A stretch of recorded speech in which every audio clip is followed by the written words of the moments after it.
오늘 우리에게 주시는 하나님의 말씀은 구약성경 예레미야 31장 1절에서 9절까지의 말씀입니다.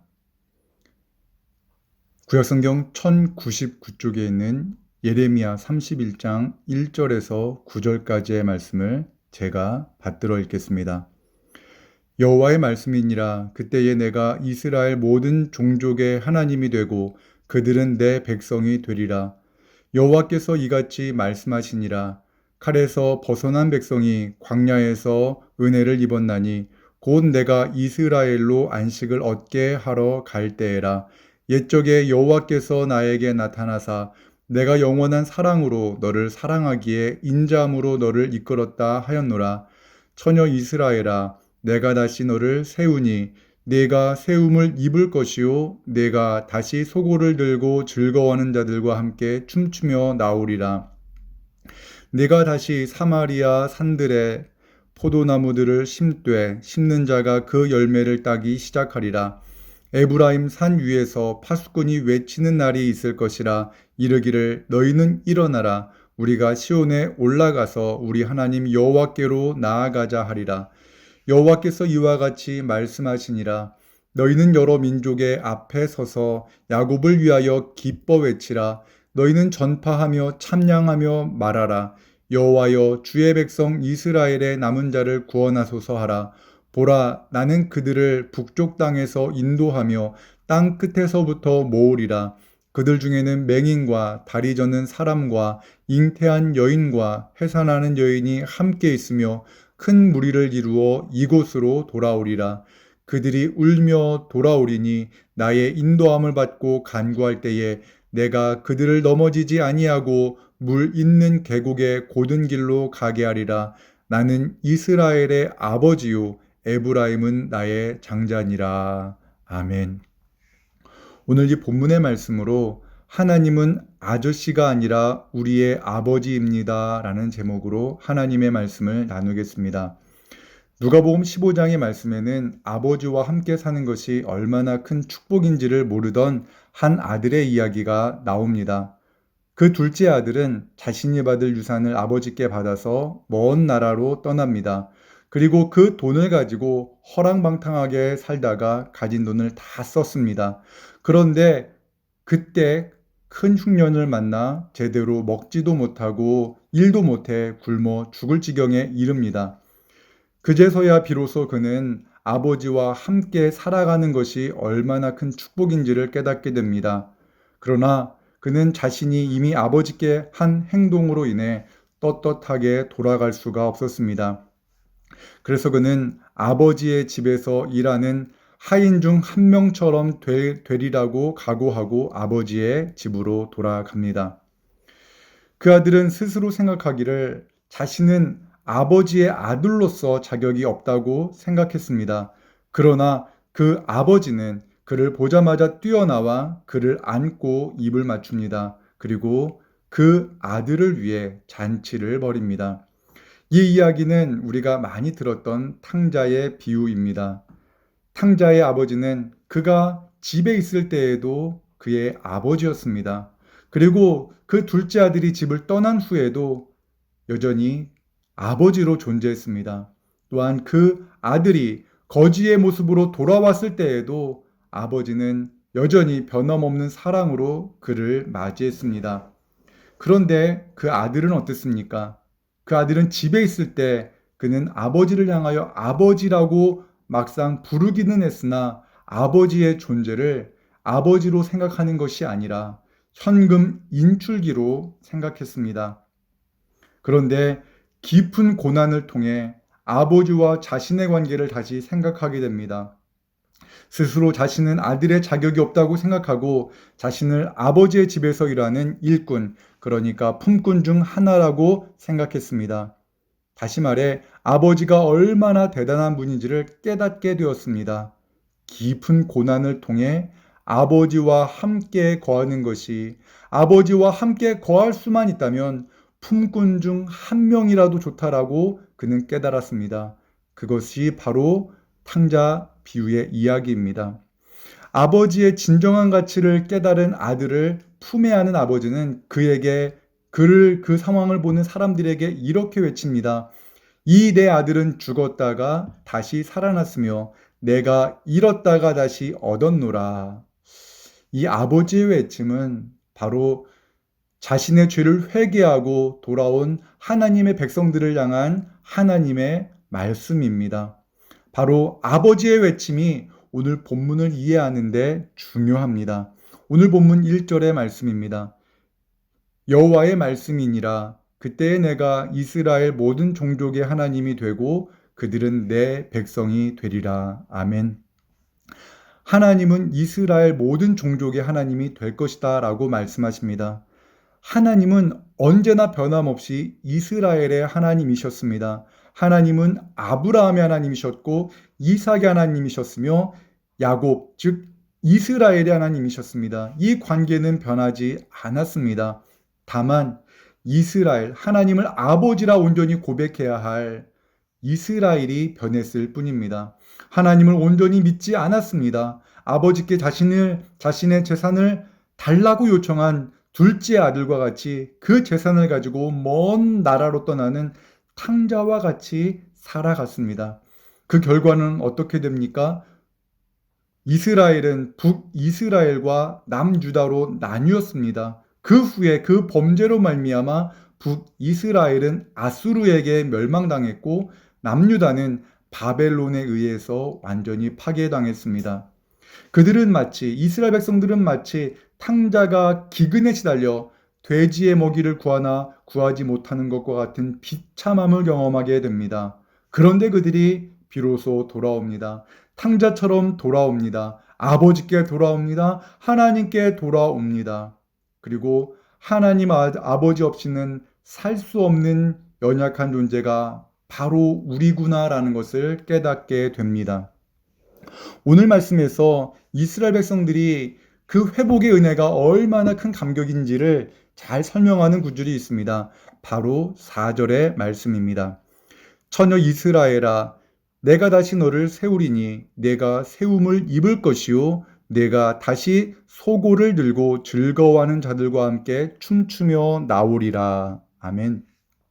이 말씀을 읽으면 출애굽한 후 자신들을 추격하던 애굽의 군사들이 홍해에서 수장되었을 때 미리암과 여인들이 소고를 치며 춤을 추었던 장면이 떠오릅니다. 애굽의 무서운 군사들을 보며 그들은 두려움에 떨며 낙심해 있었습니다. 그리고 모세를 향하여 하나님을 향하여 원망했습니다. 그들은 절망했고 다시 애굽으로 끌려가 일평생 노예로 살아갈 것이라 생각했습니다. 그런데 어떻게 됩니까? 이스라엘 백성들은 자신들이 추격하던 애굽의 마병이 바다에서 완전히 수장되는 것을 보았습니다. 이 놀라운 장관을 보며 여인들이 소고를 들고 춤을 추었습니다. 바로 그 순간 미리암은 여인들을 향해 이렇게 외쳤습니다. 너희는 여호와를 찬송하라. 그는 높고 영화로우시며 말과 그 탄자를 바다에 던지셨음이로다 하였더라. 여러분, 이것이 바로 이스라엘 백성들이 맞이할 장래의 소망의 모습이라고 하나님께서 말씀하십니다. 더 나아가 하나님께서 이스라엘 백성들을 향하여 이렇게 말씀하십니다. 7절입니다. 여호와께서 이와 같이 말씀하시니라. 너희는 여러 민족의 앞에 서서 야곱을 위하여 기뻐 외치라. 너희는 전파하며 찬양하며 말하라. 여호와여 주의 백성 이스라엘의 남은 자를 구원하소서 하라. 아멘. 하나님께서 여러 민족들 앞에 서서 야곱을 위하여 외치라고 백성들에게 명령하십니다. 더 나아가 찬양하며 이스라엘의 남은 자를 구원해달라고 하나님께 부르짖으라 말씀하셨습니다. 하나님은 이미 이스라엘을 향한 구원의 계획을 갖고 계셨고 그 구원의 계획을 이루실 것입니다. 더 나아가 하나님은 이스라엘의 하나님이십니다. 이스라엘을 향한 온전한 구원의 계획을 갖고 계심에도 불구하고 왜 하나님은 택하신 백성들에게 하나님께 그것을 위하여 간구하라고 말씀하시는 걸까요? 그것은 앞에 말씀드렸던 것과 같이 하나님이 우리에게 어떤 분이신지를 바로 알고 그 관계를 회복하기 원하시기 때문입니다. 예수님께서는 그의 제자들에게 또한 우리 성도들에게 이렇게 기도를 가르치셨습니다. 그 기도는 이렇게 시작되어집니다. 하늘에 계신 우리 아버지. 그렇습니다. 기도의 시작은 하나님과 우리와의 바른 관계를 깨닫는 데서 시작됩니다. 하나님이 진정 우리의 아버지라는 것을 믿는 것이 기도의 출발점입니다. 예수님께서 가르쳐 주신 기도처럼 하나님 아버지의 나라는 임할 것입니다. 아버지의 뜻은 하늘에서와 같이 땅에서도 반드시 이루어질 것입니다. 그럼에도 불구하고 왜 우리가 그것을 하나님께 기도해야 된 이유는 무엇입니까? 바로 하나님과 우리의 관계가 바로 정립되지 않으면 하나님 아버지의 나라도 아버지의 뜻도 우리의 소망이 되지 못하기 때문입니다. 하나님이 우리의 아버지가 될 때 아버지의 나라가 임하는 것이 우리의 소망이 될 것입니다. 아버지의 뜻이 이 땅 가운데 이루어지는 것이 우리의 소망이 될 수 있기 때문입니다. 하나님께서는 이스라엘을 회복시키실 때 어떤 일이 일어날지에 대해서 8절에서 이렇게 말씀하십니다. 보라, 나는 그들을 북쪽 땅에서 인도하며 땅 끝에서부터 모으리라. 그들 중에는 맹인과 다리 저는 사람과 잉태한 여인과 해산하는 여인이 함께 있으며 큰 무리를 이루어 이곳으로 돌아오리라. 아멘. 하나님께서는 수십만 명이나 되는 이스라엘 백성들을 광야에서 40년간 먹이시고 또한 마시게 하시고 그들을 지켜주셨습니다. 그분이 바로 하나님이십니다. 마찬가지로 하나님의 은혜로 북쪽 땅, 포로되었던 그 땅으로부터 하나님께서는 그들을 인도하여서 다시금 이스라엘 땅으로 인도하실 것이다 라고 말씀하십니다. 그 땅에는 스스로는 걸을 수 없는 사람, 스스로는 걸을 수 없는 그 앞을 못 보는 사람, 제대로 걸을 수 없는 그러한 다리 저는 사람, 또한 임신한 여인들과 해산하는 여인들까지도 포함될 것이다 라고 말씀합니다. 그러나 그들이 그러한 불편함 가운데에서도 하나님께서 다시금 그 이스라엘로 돌아오게 하신다는 것은 놀라운 기적 아닙니까? 하나님의 은혜가 있기 때문에 그들이 인간의 생각을 뛰어넘은 하나님의 보호하심으로 그 모든 백성들이 이스라엘로 돌아올 것이다 라고 말씀하십니다. 그런데 9절의 말씀을 읽으면 그때의 감격이 얼마나 클지를 깨달을 수가 있습니다. 느낄 수가 있습니다. 그들이 울며 돌아오리니 나의 인도함을 받고 간구할 때에 내가 그들을 넘어지지 아니하고 물 있는 계곡의 고든 길로 가게 하리라. 나는 이스라엘의 하나님이요 에브라임은 나의 장자니라. 아멘. 사랑하는 성도 여러분, 여러분 혹시 너무 기뻐서 너무 감격해서 눈물을 흘리신 경험이 있으십니까? 바로 그러한 감격이 이스라엘 백성들에게 있을 것이다 라고 말씀합니다. 하나님을 온전히 아버지라 고백할 때 이런 눈물이 납니다.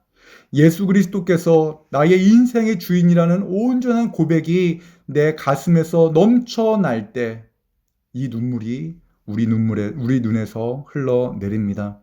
그러한 눈물은 절대 부끄러운 눈물이 아닙니다. 하나님은 오늘 우리의 아버지로 존재하십니다.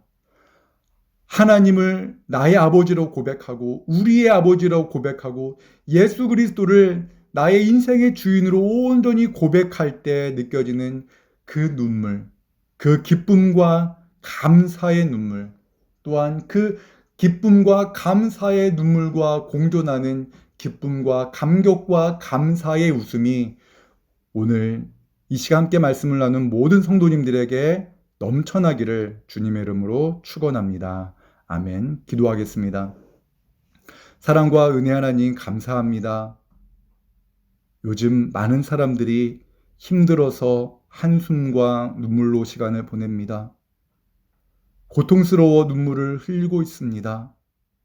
하나님, 그 눈에 흐르는 눈물을 닦아주시고 하나님의 택하신 백성들만이 누리는 하나님을 아버지라고 고백할 때 흘리는 그 눈물을 그 감사의 눈물을 예수님을 나의 주인으로 고백하기에 예수님이 나를 위해 십자가에 달려 죽으시고 부활하심으로 말미암아 누리게 되는 그 감격의 눈물을 흘리게 하여 주시옵소서.